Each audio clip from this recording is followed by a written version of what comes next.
Rasulullah sallallahu alaihi wasallam. Luar biasa. Nabi Muhammad kaya ngono.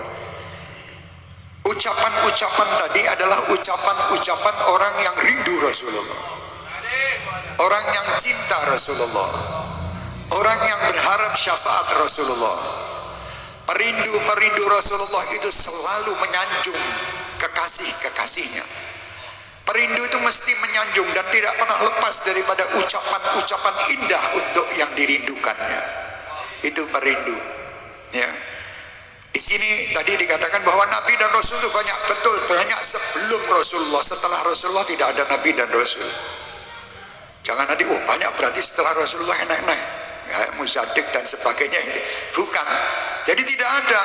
Nabi itu banyak, tapi setelah Nabi Muhammad tidak ada Nabi dan tidak ada Rasul. Terakhir Nabi Muhammad SAW. Dan banyak di dalam, tadi setelah dijelaskan cukup jelas, di dalam maulid-maulid itu bagaimana Rasul Muhammad SAW. Di sini juga Muhammadun basyarun wa laysa kal bashari bal huwa yaqutatun wa nasu kal ajari. Muhammadun basyarun la kal bashar. Nabi Muhammad itu manusia, bukan dari malaikat. Ya. Nabi Muhammad itu manusia, tetapi tidak seperti manusia kebanyakan. Kok bisa begitu? Beliau menerima wahyu. Satu. Dan beliau tadi telah disampaikan, Adabani Rabbi fa ahsana ta'dibi. Contoh yang paling gampang. Kenapa Nabi Muhammad sebelum lahir ayahnya sudah meninggal? Loh, itu ketentuan Allah. Iya betul, ini memang ketentuan Allah, tapi kan kita cari apa tuh sebabnya kok kaya ngono kuwi. Setelah di usia 6 tahun, dan ya ada yang mengatakan sampai 7 atau 8 tahun meninggal ibundanya. Apa sebabnya? Di situ inilah keinginan Allah dalam mendidik Nabi Muhammad sallallahu alaihi wasallam, supaya Nabi Muhammad tidak memanggil abi, tapi Nabi Muhammad memanggil Rabbi, Rabbi. Jadi Nabi Muhammad kecil tidak memanggil ayahku, ayahku lagi, sudah tidak ada ayahnya. Karena apa? Tidak ada satupun makhluk manusia siapapun mereka bisa mendidik Nabi Muhammad, tidak ada. Karena yang bisa hanya Allah Subhanahu wa ta'ala. Yang tahu kedudukan Nabi Muhammad hanya Allah, Tuhan pencipta Nabi Muhammad. Kalau kita hanya bisa menyanjung sesuatu sanjungan sesuai dengan kadar daripada kecintaan kita masing-masing. Saya menyanjung Nabi Muhammad tidak mungkin bisa sama dengan sanjungan Imam Busiri yang luar biasa. Sanjungan Imam Dibai, sanjungan Al-Barjanji, sanjungan Maulid Simtud Durar tidak mungkin sama, karena ilmu saya kecil, pendek dibandingkan sama ilmu-ilmu mereka. Busiri luar biasa seperti itu. Ini Rasulullah lahir. Ini rahasianya, diambil dulu orang tuanya. Dan Rasulullah sallallahu alaihi wasallam, supaya kalian juga tahu, tidak pernah merepotkan siapapun. Rasulullah tidak. Rasulullah itu adalah manusia yang direpotkan oleh seluruh makhluk, dan beliau siap untuk direpoti sampai hari kiamat, sampai di padang mahsyar nanti terus Rasulullah direpoti. Ha analaha Rasulullah. Contohnya di dalam kandungan ibundanya, di dalam Maulid Simtud Durar, Sayyidatina Aminah, hamlan khafifan la tajidu lahu thigala wa la tashku minhu alaman wa la ilala. Di situ Rasulullah tidak akan membebani ibunya. Tanya sama ibu-ibu yang hamil, dia merasa bahwa di malam hari anaknya nendang-nendang, dia tidak bisa kemana, tidak bisa belok ke kanan ke kiri dalam ini. Rasulullah waktu ada di dalam kandungan ibu Siti Aminah, Siti Aminah merasakan bahwa aku tidak terbebani sama sekali, enteng ini. Subhanallah. Di dalam perut ibunya tidak membuat ibunya itu capek, tidak merepotkan ibunya, tidak merepot. Loh, itu kan cuma cerita, Beb. Habib kan tidak hidup di zaman Rasulullah. Iya memang aku ora urip, tapi sing cerita ki wong-wong sing tak iso tak jamin gitu. Yang cerita-cerita ini adalah orang seperti Habib Ali Al-Habsyi. Kalau yang cerita kita itu misalnya saya jangan dipercaya, wah kurang ilmu nih.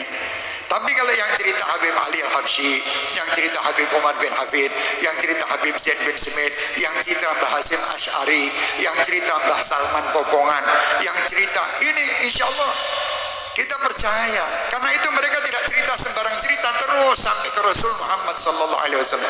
Sallu kama ra'aitumuni usolli. Bagaimana?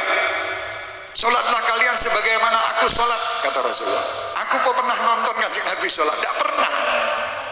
Saya lihat ayah saya sholat, ayah saya lihat ayahnya sholat, saya lihat guru saya sholat, gurunya melihat gurunya sholat, sampai gurunya guru Muhammad sallallahu alaihi wasallam.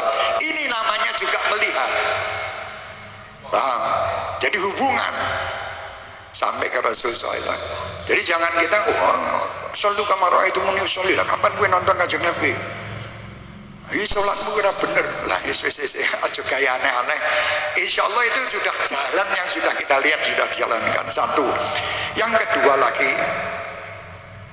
di sini kan kafaka bil ilmi fil ummi mu'jizatan. Rasulullah ini tidak satupun orang bisa mampu mendidiknya, tapi cerdas. Kenapa? Karena yang mendidiknya adalah Rabbul Alamin, Allah yang menciptakan semua kecerdasan ini. Allah. Nah, di situ Allah akan menunjukkan mukjizatnya yang luar biasa. Dibuat Rasulullah sallallahu alaihi wasallam ummi, tidak membaca, tidak menulis. Ini mukjizat. Kok bisa mukjizat? Oh, itu berarti Rasulullah tidak belajar. Enggak. Rasulullah yang ngajari sapa ini Allah langsung, tidak usah pakai belajar kemana-mana. Allah mendidik, dan Allah membuat Rasulullah ummi supaya manusia itu tahu bahwa Allah lah pendidiknya, bukan manusia yang mendidik. Itu loh, paham? Dan kita buta huruf ya berarti orang sekolah Pak Guru. Tapi kalau Rasulullah buta huruf itu lah, buta hurufnya Rasulullah itu mukjizat, supaya orang-orang kafir yang lain dia yakin bahwa ini Allah yang mendidik, bukan hasil didikan si fulan atau si fulan, bukan.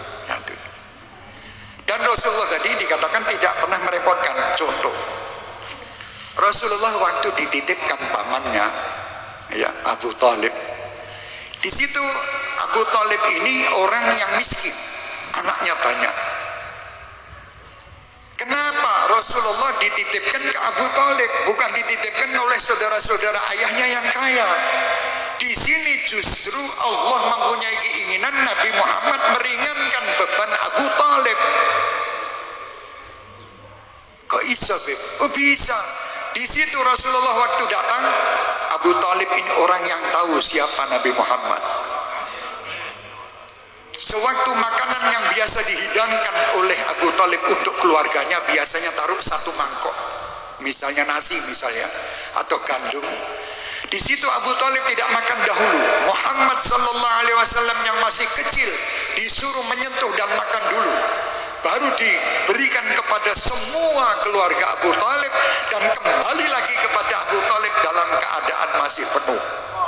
Berarti Nabi Muhammad berada di rumah Abu Thalib tidak mengurangi jatah makan keluarga Abu Thalib, justru menambah makan jatah makannya Abu Thalib.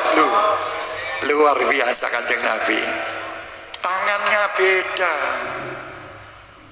Kalau Abu Thalib menginginkan ke waktu itu ada istilahnya musim kemarau yang panjang, Abu Thalib waktu itu mencari aina Muhammad. Dicari Nabi Muhammad, digendongnya di depan Ka'bah dan minta kepada Allah hujan berkat Muhammad sallallahu alaihi wasallam yang digendongnya, turun hujan.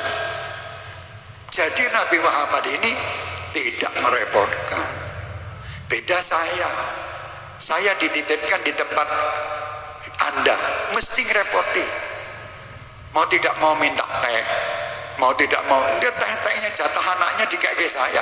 Akhirnya anaknya nangis, begitu reso mangan, reso kopi, guru-guru tak mangan dalam bipsek.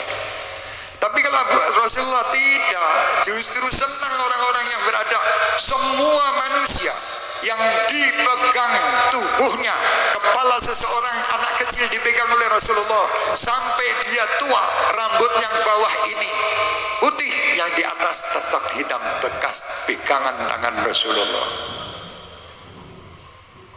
Qamarun, itu lagunya yang sering Anda dengar. Wakaful Mustafa, tangan Mustafa ini kalau dibuang, wah baunya harum, luar biasa. Aku nek kepingin diambung kromong tak kayak minyak wangi sih, ben wong ngambung-ngambuni wangi. Tapi Rasulullah tanpa minyak wangi wis harum. Apakah ini seperti kita? Ya orang mungkin. Tidak sedikit pun ada bau yang keluar dari tubuh Rasulullah. Karena apa? Karena Rasulullah itu selalu hubungannya sama Allah tidak pernah putus. Makanya setiap Anda lihat pergi ke Masjidil Haram, Masjid Makkah dan Masjid Nabawi, itu selalu harum dalam masjid itu. Karena orang yang masuk itu selalu merasa nikmat karena bau yang harum. Karena kita akan berhubungan dengan Allah, dikasih bau-bau yang harum supaya orang bisa lebih khusyuk dan lebih mundur. Beda dengan saya tidak mandi sehari misalnya. Kepet, ampun, naudzubillah min dzalik. Ini Rasul tidak ada keluar bau yang tidak sedap. Ini nikmat baunya Rasulullah. Nanti kalian akan merasakan apa yang kami ceritakan ini dan apa yang diceritakan oleh semua sahibul maulid, bahwa itu benar nanti di akhirat. Kalau di dunia mungkin ada orang yang merasakan ini tidak benar, silahkan, tidak ada masalah, itu urusan dia sama Allah. Tetapi ini cerita